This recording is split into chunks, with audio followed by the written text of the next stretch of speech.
अंतरराष्ट्रीय युवा विद्वान, जैन दर्शन में यूनिवर्सिटी टॉप व गोल्ड मेडलिस्ट, जैन सिद्धांत एवं न्याय विषयों को सरलता से समझाने वाले, यूएसए, इंग्लैंड, ऑस्ट्रेलिया आदि अनेक देशों में जैन धर्म की महती प्रभावना करने वाले, पंडित टोडरमल पुरस्कार, युवा विद्वत रत्न आदि अनेक पुरस्कारों से सम्मानित मूर्धन्य विद्वान डॉक्टर संजीव कुमार गोधा जयपुर द्वारा जानिए धर्म का मर्म।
उपाध्याय साधु सर्व अर्थ के प्रकाशी मांग लिख रूप इनको स्वरूप जाने रागते वही जो भक्ति काय को नवाई स्तुति को धन्य धन्य तीन हिते काज सब राज भय कर जोड़े बारे बारे वंदना हमारी है मंगल कल्याण सुख सो हम चाहते हैं हो मेरी ऐसी दशा जैसी तुम दारी है ओ मेरी ऐसी दशा जैसी तुम दारी है ओ मेरी ऐसी दशा जैसी तुम दारी है।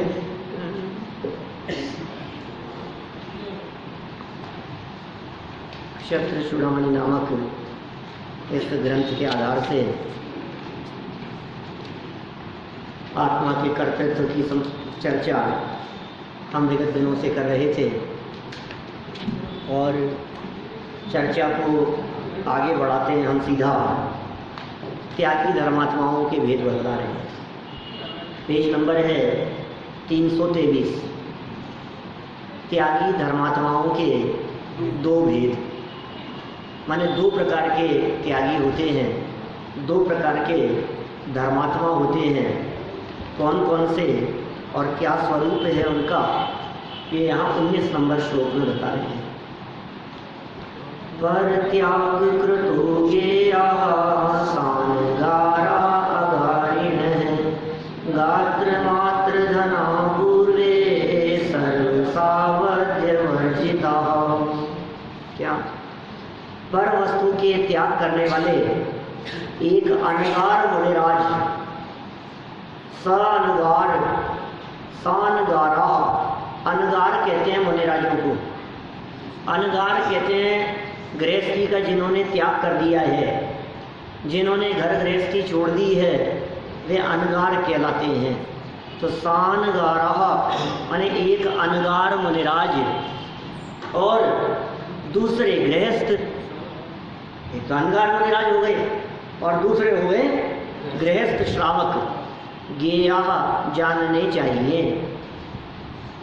प्रथम मुनि संपूर्ण पापों से रहित शरीर मात्र परिग्रह रखने वाले हैं, अर्थात शरीर को छोड़कर उनके दूसरा कोई परिग्रह नहीं होता।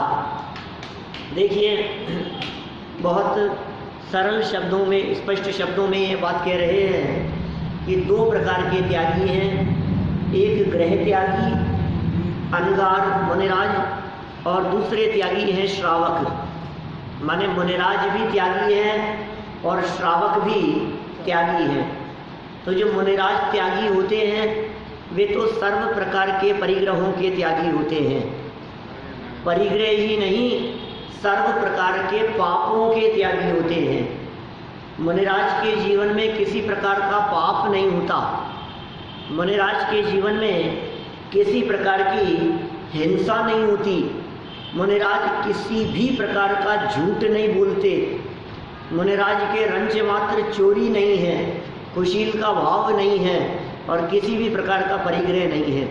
ये 5 ही तो पाप हैं। 5 पापों का पूरी तरह से त्याग कर देने से वे मुनिराज महाव्रती हैं। वे सच्चे धर्मात्माएं हैं, पूरी तरह से धर्मात्माएं हैं मुनिराज। हिंसा, झूठ, चोरी, कुशील, परिग्रह उनके जीवन में दिखाई नहीं दे रहा। ऐसा नहीं है कि बाहर से ही नहीं दिखता हो, अंदर से भी पूरी तरह से त्यागी है। बाहर से तो है ही त्यागी। देखो, यदि बाहर में छोड़ने की सोचोगे तो बतलाओ अन्य गतियों में भी इस तरह की जीव मिल जाएगी।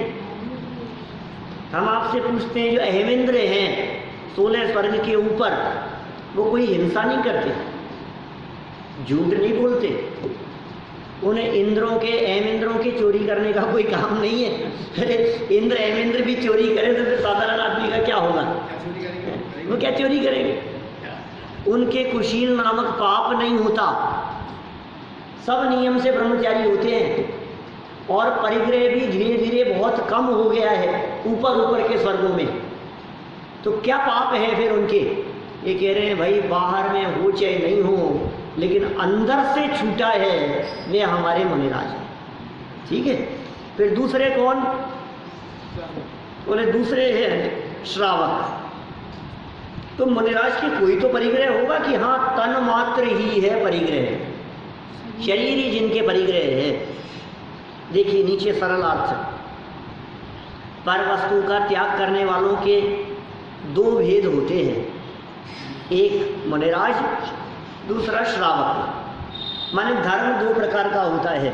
आपको वो ध्यान होगा ना? आप लोगों को ध्यान हो या नहीं हो, निहाल जी साहब को तो ध्यान होगा। दादा ये बात कहते हैं ऋषभ देव के संदर्भ में, जब माता पिता को विवाह का विकल्प आया तो क्या वाक्य कहा कि बेटा हमें मालूम है तुम धर्म करते हो, धर्म करना चाहते हो, धर्म के मार्ग पे बढ़ रहे हो, लेकिन धर्म 2 प्रकार के होते हैं। वो जानते थे कि इसको शादी की शिक्षा देनी है ना, कि शादी कर, तो शादी की चर्चा भी धर्म के नाम पे करेंगे ना तो शायद तैयार हो जाए। बोले एक मुनि धर्म और एक गृहस्थ धर्म।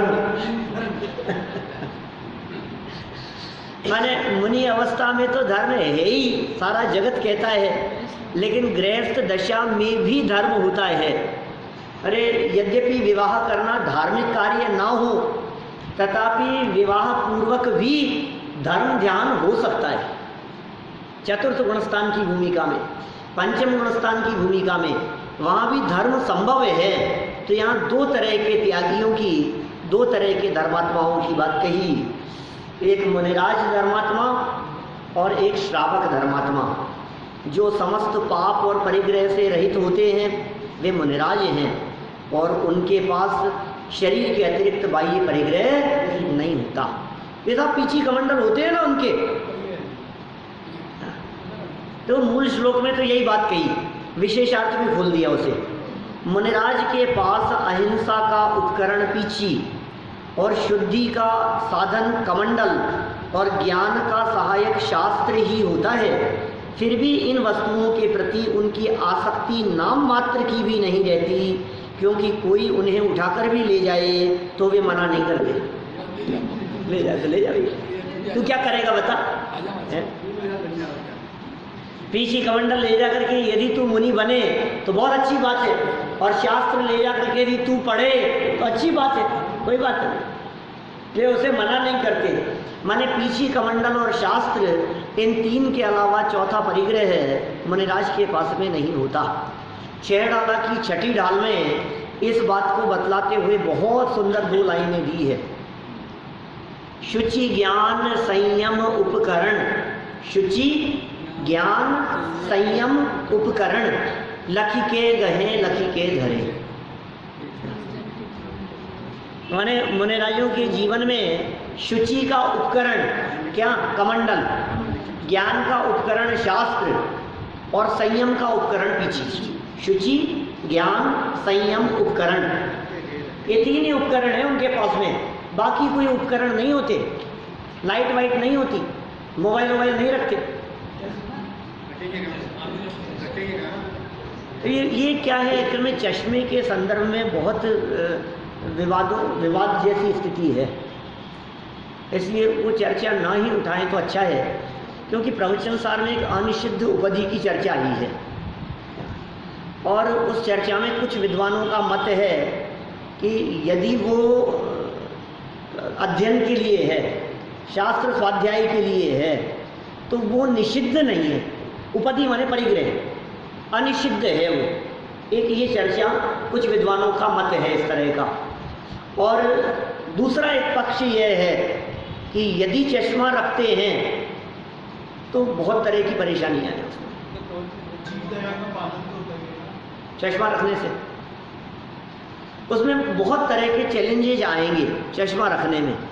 अब जो भी स्थिति, देखो किसी का नाम लेने की बात नहीं है, किसी की व्यक्तिगत चर्चा नहीं है, इसमें होने वाली समस्याओं की तरफ यदि हम थोड़ी सी चर्चा करें। पहली समस्या ये, आंखें यदि खराब हो गई तो चश्मा चढ़ने के पहले आंखें टेस्ट करानी पड़ी। अब बोलो क्या करें पारस जी?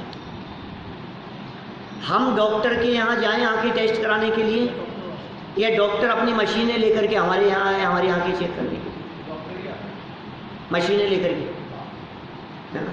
तो एक तो ये समस्या, पहली समस्या। फिर दूसरी समस्या ये है कि टाइम टू टाइम चेक करवाना, टाइम टू टाइम दिखवाना, फिर नंबर घटता बढ़ता रहता है। फिर दूसरी बात ये, दवाई डालो, वो समस्याएं जो है।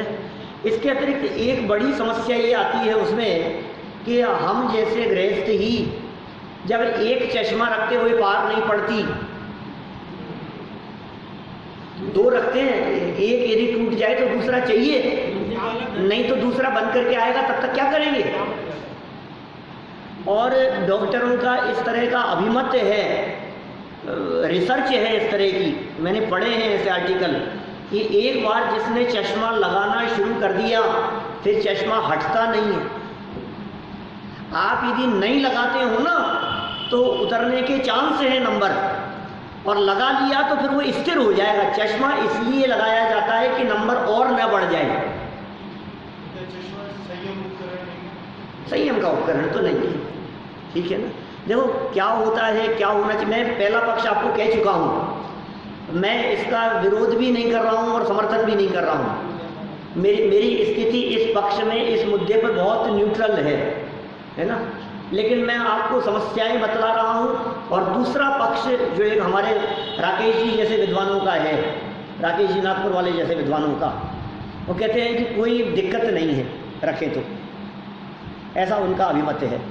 खैर देखिए, एक और समस्या, चश्मा रखें तो 200 रुपये वाला चश्मा रखें, 2000 वाला रखें कि 2 लाख वाला रखें,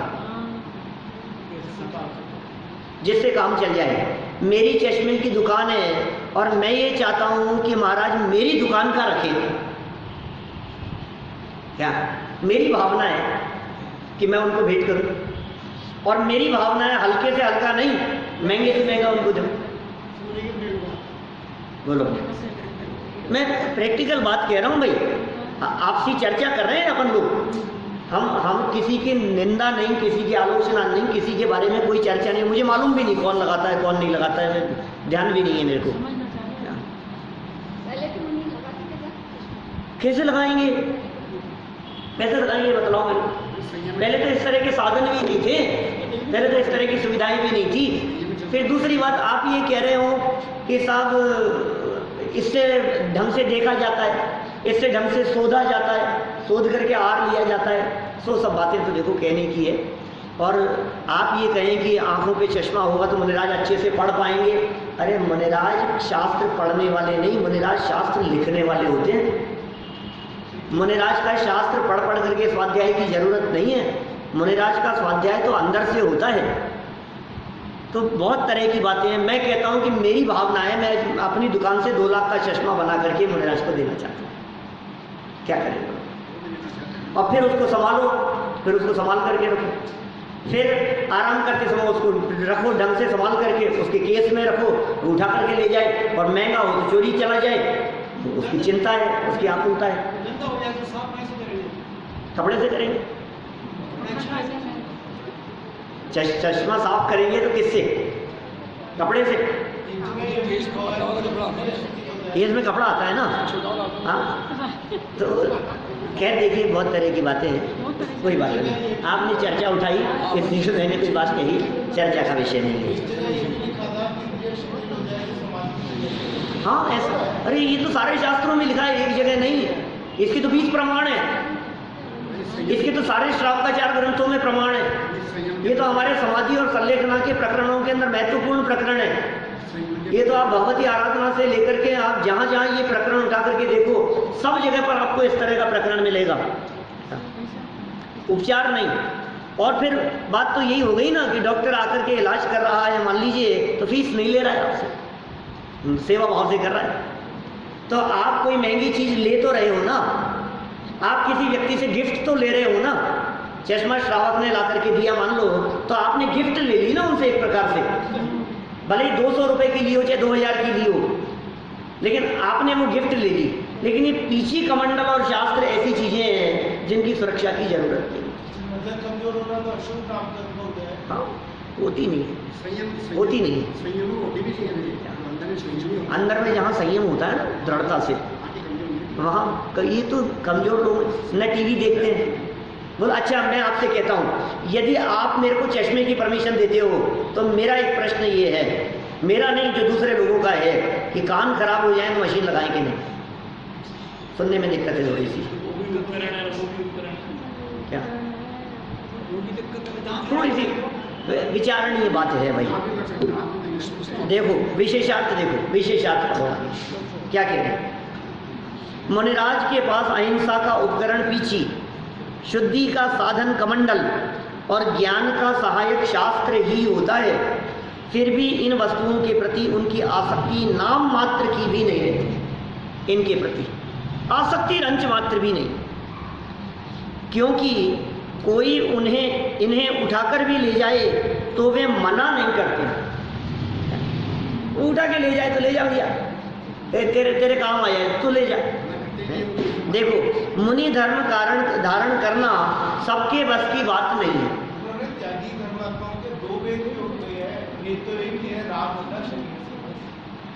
नहीं, बाहर देखो, व्यवहार की दृष्टि से 2 अवस्थाएं देखी जाती है, एक आंशिक त्याग और एक पूरी तरह से त्याग। तो आंशिक त्याग वाले श्रावक होते हैं और पूरी तरह से त्याग वाले मुनिराज होते हैं। देखिए, मुनि धर्म धारण करना सबके वश की बात नहीं। बहुत सुंदर बात कह रहे हैं, मुनि धर्म धारण करना सबके बस की बात नहीं है। देखो जरा, मूलोत्तरादिकान्वोढुं त्वं न शक्तो हि तद्गुणान्, नहि वारण पर्याणं भर्तुं शक्तो वनायुजे। निश्चय से तुम मूल गुण और उत्तर गुण रूप मुनिराज के व्रतों को धारण करने के लिए समर्थ नहीं हो। ये कौन किसको कह रहा है? ये जीवनधर कुमार उस किसान को कह रहे हैं। हाँ, लेकिन दिख रही है ना अभी हालत, अभी गरीब है, अभी दयनीय दशा दिख रही है, अभी मांगने की सोच रहा है, अभी भावना कुछ इस तरह की दिखाई दे रही है कि कुछ मिल जाए। हम जिस व्यक्ति के हृदय में अभी ये बातें दिखाई दे रही है, हम यही कहेंगे भैया अभी तुम थोड़ी सी योग्यता बढ़ाओ, अभी थोड़ी सी पात्रता बढ़ाओ। मुनिराज भी, कोई व्यक्ति जाकर के मुनिराज से ये कहे कि महाराज ऐसा आशीर्वाद दो कि दुकान व्यापार बढ़े थोड़ा सा, तो मुनिराज ये समझ में आता है ना कि अभी मुनि बनने के योग्य नहीं। ये बात समझ में आ रही है कि महाराज थोड़ा सा घर गृहस्थी में शांति का उपाय बतला दो, तो मुनिराज को समझ में आ रही है ना कि अभी इससे गृहस्थी छूट नहीं सकती है। हाँ बदल जाए तो अच्छी बात है, तो अभी की बात कर रहे हैं तात्कालिक। अभी अभी तुम्हारे में ये योग्यता दिखाई नहीं दे रही है। निश्चय से पारसी देश का सवारी का श्वेत घोड़ा भी हाथी के पलान के भार को धारण करने के लिए समर्थ नहीं है। भाई हमारी स्थिति घोड़ों जैसी है समझ लो, और मुनिराज की स्थिति के संदर्भ में कह रहे हैं वो भार वैसा, इतना भार है मुनि अवस्था का, वो साधारण व्यक्ति नहीं झेल पाएगा। और पारसी देश का सफ़ेद घोड़ा जो फेमस है, ये उस जमाने की बात कर रहे हैं जिस जमाने में घोड़े खरीदे बेचे जाया करते थे। आजकल तो कम हो गया है, बहुत प्रचलन में कम है। राजाओं का जमाना था, शासन व्यवस्थाएं चला करती थी और खूब घोड़े बेचने वाले घूमते थे। और अच्छे से अच्छे घोड़े कहाँ के थे, कह रहे पारसी देश का सफ़ेद घोड़ा जो बहुत फेमस हुआ करता था। बोले इतना फेमस है वो घोड़ा, उसके बावजूद भी यदि उसके कंधों पर हाथी रख दो तो नहीं झेल पाएगा। घोड़ा तो घोड़ा ही, हाथी के वजन को कैसे बर्दाश्त कर पाएगा। ये कितना सुंदर उदाहरण दिया है ये। इसी तरह से हे कृषक, हे किसान, तेरे लिए क्या कह रहे हैं, जैसे घोड़ों में सर्वाधिक शक्तिशाली घोड़ा भी उतना वजन नहीं ढो सकता जितना हाथी ढो सकता है। क्या अभी हाथी का वजन नहीं ढो सकता, और हाथी जितना वजन ढो सकता है उतना वजन नहीं ढो सकता। क्या उसी प्रकार तुम जैसे बलिष्ठ कृषक भी, बलवान किसान भी उन व्रतों को धारण नहीं कर सकते हैं जिन व्रतों को मुनिराज धारण करते हैं। क्या ये जो मुनि अवस्था है, मुनिराजों की जो ये पोजीशन है, जिस लेवल पर है, वो साधारण नहीं है भाई। मुनि दशा कोई मखौल नहीं है, मुनि दशा कोई ऐसा खेल जैसी चीज़ नहीं है। अभी मैं ऑस्ट्रेलिया था ना, तो आसपास में वहाँ सिडनी था मैं, तो मेलबर्न से आए हुए थे कोई। जाने के बाद में उनका वापस कॉल आया और वो हमारे को एक नाटक करना है और उस नाटक में हम ऋषभ देव का रोल कराना चाहते हैं, और उस रोल में ऋषभ देव के पंच कल्याणक दिखाएंगे। तो हम किसी व्यक्ति को मुनि बना सकते हैं क्या, किसी व्यक्ति को ऋषभ देव का रोल दे सकते हैं क्या, ऐसा उन्होंने मेरे से पूछा, ऐसा प्रश्न व्हाट्सएप पर लिख करके आया। फिर बोले आप फ्री हो तो कॉल करना। फिर कॉल बात हुई काफ़ी लंबी, तो मैंने कहा ये योग्य नहीं है, मुनिराज का वेश ये योग्य नहीं है। ये करा देते हैं ना अपन जुलूस में, नाटक में, झांकियों में मुनि बना करके बिठा दिया, ये ठीक नहीं है ये पद्धति। देखो क्या चलता है, मैं नहीं कहता हूँ, लेकिन हम तो समाज सुधारक हैं, ऐसा समझ लो आप। हम नहीं कहेंगे तो कौन कहेगा, हम नहीं कहेंगे तो फिर दूसरे को पता कैसे लगेगी ये बात। मैंने कहा जो भी आपको करना हो उसको करें, लेकिन मुनि वेश ये खेल नहीं है, ये नाटक नहीं है, ये ढोंग नहीं है, ये प्रदर्शन की चीज़ नहीं। ब्रह्म गुलाल का तो प्रसंग मैंने सुना है, पूरी कहानी ब्रह्म गुलाल की कहानी सुनी क्या? ब्रह्म गुलाल का एक बहुत सुंदर प्रसंग हमारे यहाँ इतिहास में आता है। प्रथमानुयोग में ब्रह्म गुलाल नाम था उस व्यक्ति का, और बहरूपीय का काम किया करते थे। रिद्धियाँ थी, सामर्थ्य थी, पावर थी, कुछ वेश बना करके आते थे और अलग अलग तरह के वेश बनाते थे, और इतने चतुर थे वेश बना करके आने में, वेश धारण करके आने में, कि सामने वाला व्यक्ति पहचान नहीं पाए कि ये, और ऐसा असली रूप आप कह लो बिल्ली बन करके आए तो ऐसी बिल्ली का वेश बना करके आए कि आपको लगे कि असली बिल्ली है। शेर का वेश बना करके असली शेर दिखे। जो भी वेश बना करके आए, कभी भिखारी का वेश बना करके आए, कभी राजा का वेश बना करके आए, और ऐसा एक्शन और ऐसी एक्टिंग करे कि वो असली जैसे दिखे। ये तो बहुत चतुर थे ब्रह्म गुलाल, बहरूपीय का काम किया करते थे। एक बार किसी प्रसंग पर कुछ उनसे चिढ़ने वालों ने कुछ ऐसी योजना बनाई कि ये शेर का वेश बना करके आए, या राजा से इस प्रकार की बात कही, तो राजा ने विचार जाहिर किया क्या कि भाई शेर बन करके आओ, शेर बन करके आओ। क्या राज दरबार में आए और बिल्कुल शेर सामने से चला आ रहा है क्या, और ऐसा लग रहा है जैसे असली शेर जैसा हो। सारे लोग राज दरबार में खड़े हैं और राजा भी देख करके बड़ा प्रसन्न हुआ, सब लोग ताली बजाने लगे। इतना हुआ तो जो 2-4 जो चालाक लोग थे क्या, उन्होंने कहा ऐसा शेर जिसको देख करके कोई डर नहीं रहा है, शेर तो जहाँ आ जाए नगर गांव खाली हो जाए। ये शेर का भेष है क्या? शेर तो क्रूर होता है, शेर जैसा कुछ काम करे तो हमें शेर दिखाई देवे क्या। तो इतना कहना था कि कुछ ऐसा दिखे, तो उसने वो जो शेर बन के आया था असली शेर जैसा, उसने वहां जो राजा का बेटा था उसे फाड़ दिया, भेष बना कर आया था। ऐसी घटना घटी, शेर बना कर तुरंत दहाड़ा वो, और लोग सच में डर गए, इधर उधर भागे और उसने पकड़ा और उसको फाड़ दिया। अब क्या होना था बताओ, अब क्या होगा? आदेश तो राजा का ही था शेर बन के आने के लिए, अब क्या सजा देवे इसको? शोक मग्न हो गया राजा, शोक में डूब गया। कई दिन निकल गए, समझाने वालों ने राजा को कहा कि महाराज अब तो क्या करें, अब तो आपके शांति का एक उपाय हो सकता है कि कोई दिगंबर मुनिराज आपको आकर के उपदेश दे रहे हैं, भाई यही शांति का उपाय है। धर्म को छोड़ करके और शांति का कोई उपाय दिखता नहीं, तो क्या करें बोलो? बोले दिगंबर मुनिराज तो है नहीं अपने यहाँ नगर में, तो अभी अब क्या करें? बोले वो जो था ना क्या, उसी को कहो, मुनि का वेश बना के आएगा और मुनि बन करके आपको उपदेश देगा, संदेश देगा। बोलो, बुलाया उसको, आदेश दिया उसको। तो उसने कहा महाराज बन करके तो आऊँगा, लेकिन मुनि वेश ऐसा साधारण नहीं होता, मुझे उस भूमिका और उस चर्या को देखने के लिए कि वो कैसे होते हैं, और वो प्रैक्टिस के लिए मुझे 6 महीने का समय चाहिए। क्या करेंगे? चल ठीक है, कोई बात नहीं, 6 महीने में आना। गया वो ब्रह्मपुरा, जहाँ मुनिराज रहते थे, जैसे रहते थे, कैसे उठते बैठते थे, कैसे चलते थे, 6 महीने तक वो प्रैक्टिस में लगा देखने में।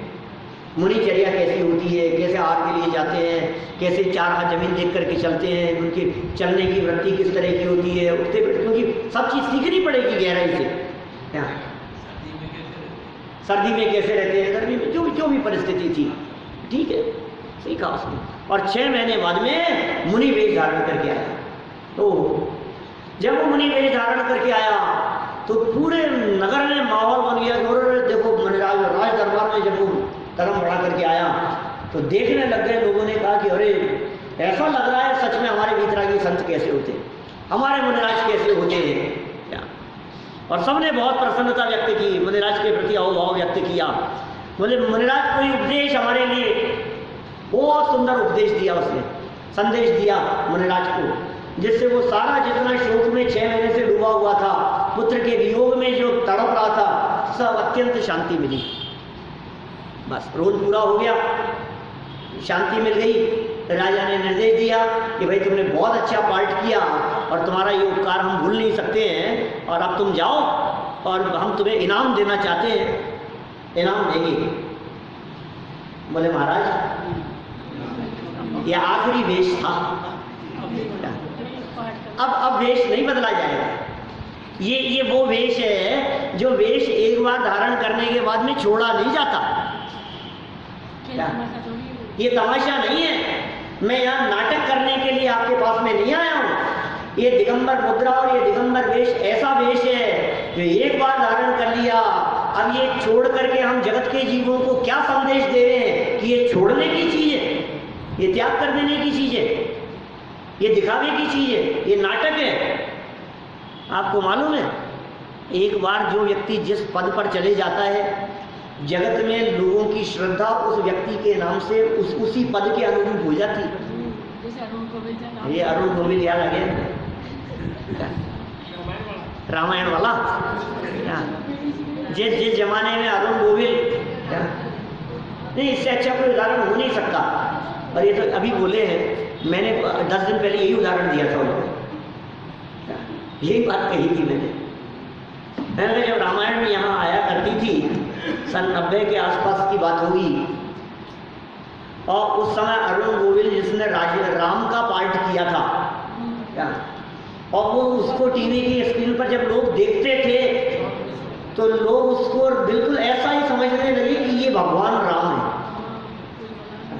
ऐसे उसकी चर्या और आचरण था। लेकिन जब उसको लोगों ने क्या बार में बैठे हुए सिगरेट पीते हुए शराब पीते हुए देखा तो उसकी कितनी निंदा और आलोचना हुई। ये न्यूज़पेपर के विषय बनते थे क्या, ये चर्चाओं के विषय थे कि आपने जो वेश धारण किया उस वेश के अनुरूप आपका आचरण होना चाहिए। बोलो, एक बार मुनि बन करके और फिर उसे छोड़ देवे तो दुनिया क्या कहेगी, अरे ये वही है जो मुनिराज था, ये वही है जो महाराज था। ये खेल नहीं है, ये तमाशा नहीं है, ठीक है। इसलिए सुनो, हमारे यहाँ पंच कल्याणकों में था, पंच कल्याणकों में किसी को इंद्र बना दिया जाता है, कोई इंद्राणियाँ होती हैं, राजा महाराजा होते हैं, कोई कुबेर होता है, अलग अलग पद होते हैं, यज्ञ नायक होते हैं, यहाँ तक कि भगवान के माता पिता तक का रोल किसी को दे दिया जाता है। लेकिन भगवान का रोल भी तो दे दो किसी को, है? क्यों साहब, किसी को पार्ट करा दो ना, उसमें क्या है। किसी के यहाँ छोटा बालक हो तो जन्म कल्याणक के दिन उस बालक को बिठा करके कर लो ना अभिषेक, नहीं। पालना झूलन का दृश्य दिखाया है यदि आपने पंच कल्याणक में, तो पालना झूलन में किसी बच्चे को झूलते हुए नहीं दिखा सकते आप। क्यों? बालक वर्तमान का रूप बना दिया हमने, उस बच्चे को बालक वर्तमान बना करके उसको पालने में झुला दिया। नहीं चलेगा भाई साहब, ये खेल नहीं क्या। दीक्षा कल्याणक के समय चलेगा ऐसा कि किसी को भी चलेगा? नहीं चलेगा भाई साहब। वो तीर्थंकर के जीव हैं, वो रोल कोई नहीं कर सकता है। वहां तो प्रतिमा ही बैठेगी क्या, वहां तो प्रतिमा का ही जन्माभिषेक होगा, वहां तो प्रतिमा का ही दीक्षा कल्याणक मनाया जाएगा, प्रतिमा का ही पालना झूलन होगा।